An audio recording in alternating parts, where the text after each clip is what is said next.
Hello everyone, welcome to my channel. कैसे हैं आप? आई होप आप सभी अच्छे होंगे। आज के इस वीडियो में हम बात करेंगे आइसर मोहाली की, that is Indian Institute of Science Education and Research Mohali. इनकी तरफ से इनवाइट किए गए हैं applications for PhD and last date है 13 अक्टूबर। उसी को हम इस वीडियो में डिस्कस करेंगे। फर्स्ट ऑफ ऑल आपको इनके ऑफिशियल वेबसाइट पे विज़िट करना होगा अगर आप इंटरेस्टेड हैं अप्लाई करने में या इन्फॉर्मेशन एक्सप्लोर करने में।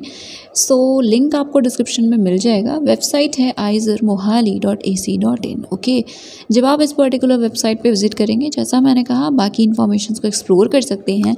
देन यहाँ अनाउंसमेंट्स का टैब दिख रहा है, आपको इसी पे क्लिक करना है, राइट। क्लिक करने के बाद यहाँ पे आप देखेंगे डिफरेंट ऑप्शंस हैं। इसमें है एडमिशन न्यूज़, देन हमें व्यू पे क्लिक करना होगा या आपको व्यू पे क्लिक करना होगा। इसमें है एडमिशन टू पीएचडी प्रोग्राम जनवरी 2025। ओके, ये लेटेस्ट अपडेट है। अगेन इस पर क्लिक करेंगे तो हमें इंफॉर्मेशन जो है वो देखने को मिलेंगी। Applications are invited from prospective candidates for admission to PhD program at IISER Mohali.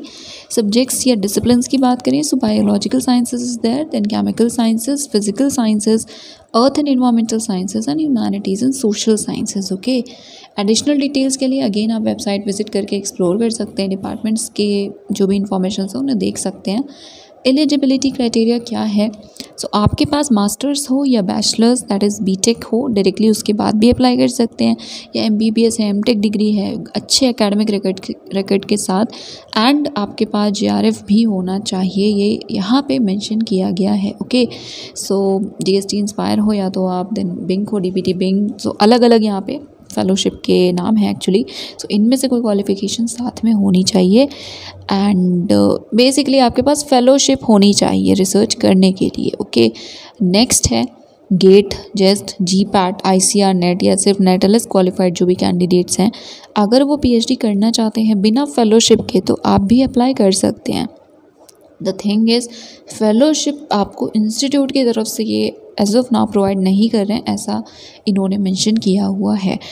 तो आपके पास नेट एलएस है तो भी आप एलिजिबल हैं, बस आपको फेलोशिप नहीं मिलेगी। ओके, नेक्स्ट यहाँ पे है दैट लिमिटेड जो नंबर ऑफ कैंडिडेट्स हैं इन कैटेगरीज़ के इस क्वालिफिकेशन के साथ, तो आप एलिजिबल होंगे। Okay, and some candidates from all categories में also be paid fellowships. Okay, quite confusing, but the thing is आपके पास जेआरएफ है, वेल एंड गुड, आप अप्लाई करिए, ठीक है। नेक्स्ट कैटेगरी कैंडिडेट जिनके पास नेट एलएस है या गेट है या ऐसी क्वालिफिकेशन है जिसमें फेलोशिप नहीं मिलती, तो उस केस में देखिए लिखा हुआ है कर सकते हैं, but limited number of candidate जो कि इन कैटेगरीज़ के हैं उन्हें ही कंसिडर किया जाएगा। ओके, या आपको पता है प्रोजेक्ट कैटेगरी भी होती है, तो प्रोजेक्ट की ग्रांट्स हों तो आपका मे बी प्रोजेक्ट में हो जाए तो उसके थ्रू भी कुछ कैंडिडेट्स को फेलोशिप मिल सकती है, एंड वो सभी कैटेगरीज़ के लिए होगा। तो इसलिए क्या करना है, आपको अपने डिपार्टमेंट के ईमेल आईडी पे मैसेज करना है, ईमेल करना है एंड उनसे पूछना है कि क्या स्टेटस है एंड फेलोशिप अवेलेबल है नहीं है, किस कैटेगरी के लिए है, ठीक है। Just in case fellowship mandatory है आपके लिए, तो अगर उसके बिना भी यू कैन सर्वाइव तो आप कर सकते हैं, ठीक है, directly apply. Okay, then vacancies, currently general category के लिए 60 वैकेंसीज़ हैं, 32 हैं ओबीसी एनसीएल के लिए, एससी के लिए 18 हैं, एसटी कैटेगरी के कैंडिडेट्स के लिए 8 हैं, ईडब्ल्यूएस के अंडर 12 सीट्स हैं। ओके, 12 वैकेंसीज़ हैं। एप्लीकेशन प्रोसीजर, आपको ऑनलाइन ही अप्लाई करना है, क्लिक कर लीजिएगा, लिंक के थ्रू आप डायरेक्टली विजिट कर पाएंगे। अगर आप शॉर्टलिस्ट होते हैं तो आपको पता चल जाएगा, एंड प्रोसेस वही है, स्क्रीनिंग होगी, लिस्ट आएगी, फिर आपको पता चलेगा टेस्ट है, इंटरव्यू है या दोनों है, एंड फिजिकली आपको वहाँ पर जाना होगा, तो मोस्ट प्रोबेबली ऑनलाइन नहीं ऑफलाइन मोड से ही सारा प्रोसेस कंप्लीट होगा, राइट। इंस्ट्रक्शंस को देख लीजिएगा अप्लाई करने से पहले, एंड जो भी रिक्वायरमेंट्स हैं, जो भी डॉक्यूमेंट्स वगैरह चाहिए वो आप अरेंज कर सकते हैं, then you may proceed with the application. Okay, next है लास्ट डेट। लास्ट डेट है 13 अक्टूबर 2024। फिर से ईमेल आईडी फिर से वेबसाइट का लिंक दिया हुआ है, तो आप वेबसाइट पे विज़िट करके एक्सप्लोर कर लीजिएगा। अपने डिपार्टमेंट का जो भी रिसर्च एरिया है, फैकल्टी प्रोफाइल है, ये सारी इन्फॉर्मेशंस को देख लीजिएगा। देन अगर आपको लगता है मेल करना है दैट इज़ आपकी कोई क्वेरी है जो मेल करना पड़ेगा एंड अभी ऐसे नहीं समझ आ रहा तो आप मेल कर सकते हैं।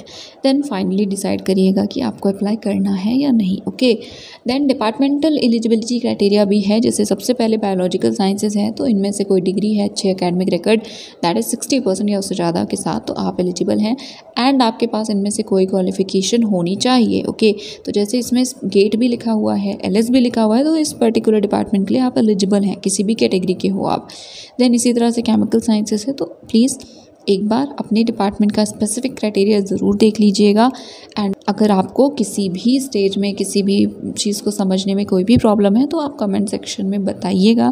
एंड अभी तो मैं जल्दी रिप्लाई कर रही हूँ तो आप कर सकते हैं कमेंट सेक्शन में कमेंट, बट ऑब्वियसली सबसे पहले तो आपको मेल ही करना चाहिए एंड अगर ऑफिशियल रिस्पॉन्स आता है तो वो ज़्यादा बेटर होता है।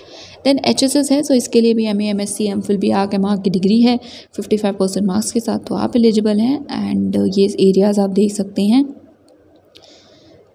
नेक्स्ट सेलियन फीचर्स, तो PhD क्यों आपको आइजर मोहाली से करनी चाहिए ये आपको इस पर्टिकुलर सेक्शन से पता चलेगा एंड बस ये इन्फॉर्मेशंस हैं। तो जनरली तो देखिए इन्होंने मेंशन किया है कि फेलोशिप अवेलेबल मतलब JRF है तो वेल एंड गुड, बाकी के लिए स्पेसिफाई किया था बट डिपार्टमेंट वाइज देखिएगा, डिपार्टमेंट में अगर लिखा है कि आप इस डिपार्टमेंट के लिए सिर्फ LS के साथ भी एलिजिबल हैं तो आई थिंक आपको अप्लाई कर देना चाहिए एंड बाकी तो सिलेक्शन पे डिपेंड करेगा।